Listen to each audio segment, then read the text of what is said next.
अद्भुत ज्ञानवन YouTube channel में आपका तहे दिल से स्वागत है। आज मैं आपको बताऊंगी कि एक गरीब बेटी की भक्ति से माँ दुर्गे ने उसको प्रसन्न होकर क्या दिया। यदि आपको आज की कहानी अच्छी लगे तो लाइक एंड शेयर करें और मेरे चैनल को सब्सक्राइब करना न भूलें। गरीब बेटी की दुर्गा भक्ति। गांव सोनपुर में एक गरीब मजदूर श्यामलाल रहता था। वह अपने परिवार का गुजारा बड़ी ही मुश्किल से कर पाता।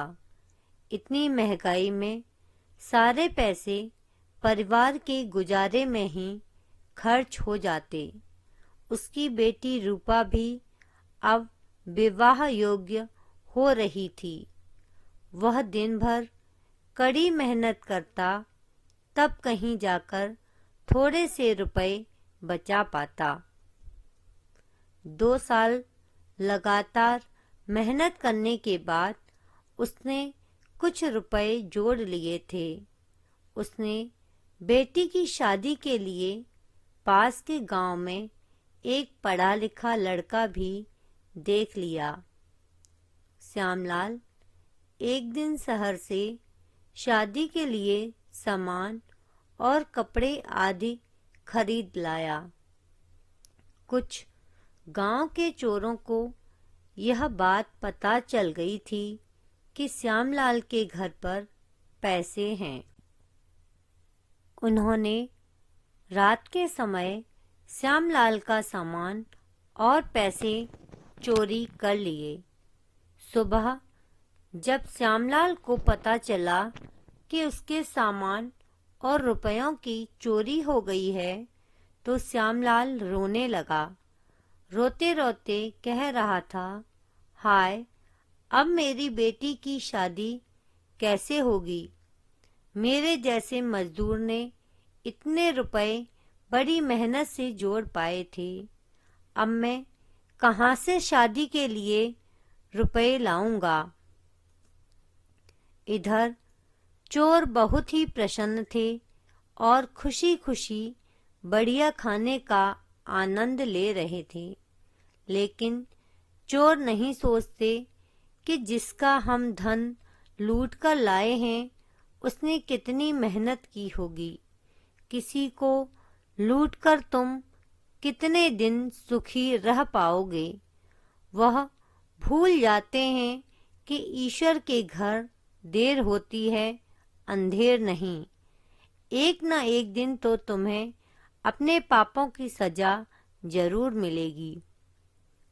श्यामलाल के जेब में अब एक पैसा ना बचा।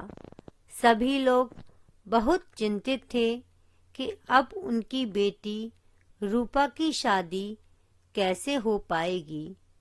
श्यामलाल ने जब बेटी के ससुराल अपनी परेशानी बताई तो उन्होंने कह दिया, आप दहेज नहीं देना चाहते हो इसलिए बातें बना रहे हो। श्यामलाल ने बहुत मिन्नतें की कि मेरी बेटी से शादी कर लो। मैं धीरे धीरे तुम्हारे सारे पैसे दे दूंगा। परंतु उन लोगों ने उसकी एक ना सुनी। श्यामलाल इस बात से बहुत दुखी रहता और अब उसका किसी काम में मन ना लगता। ज्यादा तनाव के चलते वह बीमार रहने लगा और एक दिन अचानक उसका देहांत हो गया।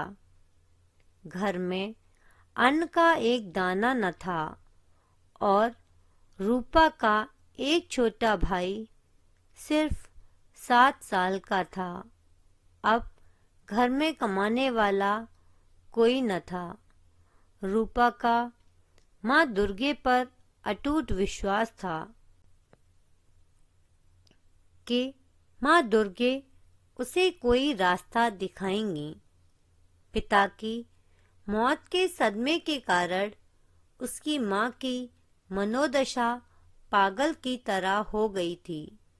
वह दिन भर श्यामलाल की तस्वीर पकड़े रोती रहती। अब बेटी रूपा ने ही मन कुछ काम करने की सोची और वह गांव में एक सेठ के घर खाना बनाने जाने लगी। सेठ के घर में उनकी एक बूढ़ी माँ थी। उनकी पत्नी की उनके पुत्र पैदा होते समय ही मौत हो गई थी। घर में धन धान्य की कोई कमी न थी। सेठ की माँ बूढ़ी हो गई थी तो अब उनसे घर के काम ठीक से न होते, अतः रूपा को उनके यहाँ रसोई संभालने का काम मिल गया। रूपा बहुत ही प्रेम से स्वादिष्ट खाना पकाती थी। उसके खाने की सभी बहुत तारीफ करते। इतना ही नहीं, वह रसोई घर को भी बहुत साफ रखती थी। अतः सेठ की माँ उसके काम से बहुत खुश रहती थी। रूपा माँ दुर्गा की बहुत प्रेम से पूजा करती थी। नवरात्रि शुरू होने वाले थे और रूपा बड़े ही श्रद्धा भाव से नवरात्रि का व्रत करती और अपनी माँ की रोज माँ दुर्गे को चढ़ाया हुआ प्रसाद खिलाती, जिससे रूपा की माँ की तबीयत में काफी सुधार हो गया और वह ठीक हो गई।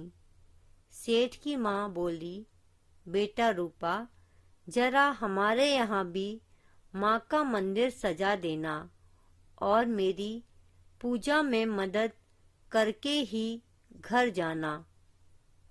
रूपा ने सेठ के घर पूरे 8 दिन बड़े ही भक्ति भाव से पूजा की।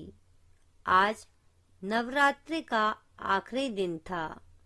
रूपा ने सेठ के घर कन्याओं का पूजन किया और सबको मीठे हलवा पूरी का प्रसाद खिलाया। सेठ की माँ हमेशा ही रूपा के कार्यों से खुश रहती। एक दिन उन्होंने सेठ से पूछा, मुझे तो रूपा बहुत पसंद है। वह गरीब घर की जरूर है, परंतु वह गुणों की खान है। तब सेठ बोले, हमारे पास धन की कोई कमी नहीं है। नेकी और पूछ पूछ, मुझे भी रूपा बिटिया में देवी का ही रूप दिखता है। उसके जैसी सुशील बहू हमें कभी नहीं मिलेगी। इतने में उनका बेटा श्याम आ जाता है। उसने भी शर्मा कर अपनी हाँ कह दी। देवी माँ की कृपा से रूपा की शादी बड़े ही धूमधाम से संपन्न हुई। नेकी की राह पर चलने वाले भक्तों की माँ हमेशा ही रक्षा करती हैं और हर विपत्ति में अपने भक्त को राह दिखाती हैं। यदि आपको मेरी आज की कहानी अच्छी लगी हो तो मेरे चैनल को सब्सक्राइब करें।